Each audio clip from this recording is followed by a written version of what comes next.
Salam sejahtera, terima kasih karena bersama dengan saya di Nazalin Unity Channel. Inilah persoalan yang paling ditakuti oleh Perikatan Nasional dalam pilihan raya PRK, KKB Kuala Kubu Baharu yang sedang berjalan sekarang. Apabila mereka, yaitu Perikatan Nasional, terlanjur menggunakan isu-isu seperti sekolah vernacular dan juga isu-isu yang lain. Yang terkini adalah isu tentang kenaikan gaji pekerja awam.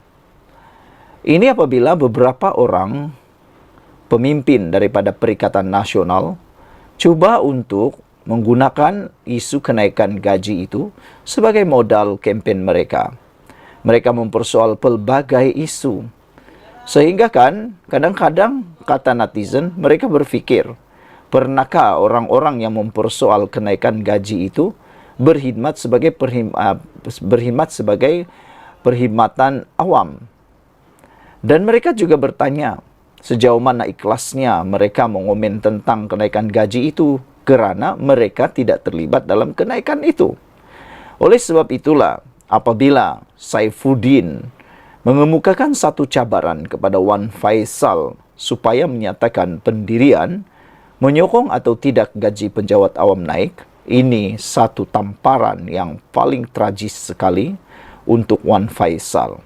Ini satu tamparan yang pastinya sukar untuk dijawab oleh pemimpin Perikatan Nasional, khususnya Parti Bersatu ini. Kita nak tunggu jugalah apa jawaban Wan Faisal tentang soalan itu. Soalan ini memang soalan yang membunuh. Nak diluah mati ibu, nak ditelan mati ayah. Jadi nak jawab mana? Kalau Wan Saiful kata dia sokong kenaikan gaji, maka ianya bercanggah dengan apa yang selama ini dia kempenkan. Tapi kalau dia kata gaji, dia tidak sokong kenaikan gaji, ini juga akan pasti melukakan hati para penjawat awam yang ada di Kuala Kubu Baharu, bahkan seluruh Malaysia. Ketua Pemuda Perikatan Nasional PN, Wan Ahmad Faisal, Wan Ahmad Kamal diminta segera menyatakan pendirian sama ada menyokong atau tidak pengumuman kenaikan gaji penjawat awam lebih 13% Disember ini. Menteri Dalam Negeri Datuk Seri Saifuddin Nasution Ismail berkata, ahli Parlimen Machang dan rakan-rakannya daripada pihak pembangkang boleh berbuat demikian untuk melihat kenaikan gaji berkenan boleh disokong atau tidak. Saya mahu jawab, apa yang dinyatakan Wan Faisal kenaikan itu, iaitu gaji penjawat awam, hanya boleh diumumkan saja tetapi belum tentu dilaksanakan kerana bergantung kepada bajet hujung tahun, kata beliau. Saya meminta beliau, iaitu Wan Faisal, nyatakan tidak setuju dengan kenaikan gaji ini. Kita nak tengok ia boleh dilaksanakan atau tidak sekiranya mengikut Wan Faisal. Saya mahu bertanya kepada beliau dan rakan-rakannya, adakah beliau tidak setuju untuk menolak kenaikan itu? Saya minta beliau nyatakan sekarang, katanya kepada pemberita ketika kunjungan di Maktab Polis di sini hari ini.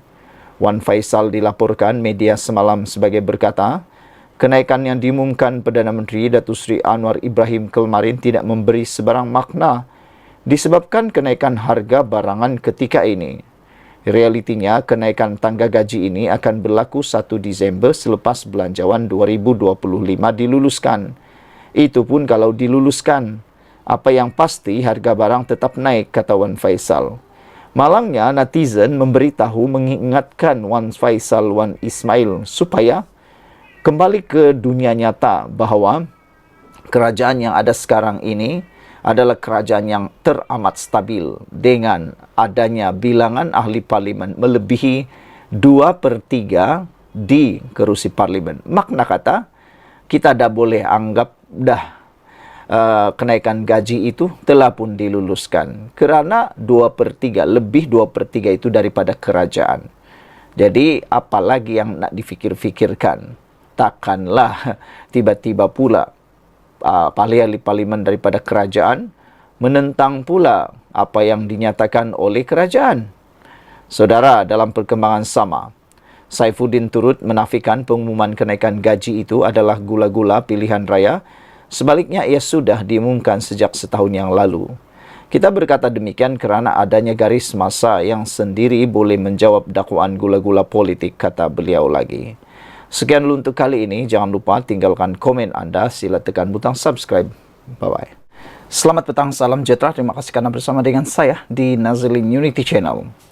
Satu lagi pendedahan daripada Datuk Seri Anwar Ibrahim yang paling mengejutkan kita, terutamanya di dalam pilihan raya kecil PRK KKB Kuala Kubu Baharu yang sedang berlangsung pada waktu ini. Anwar Ibrahim mendedahkan penghasut kaum India itu sebenarnya ada kepentingan, kata Anwar.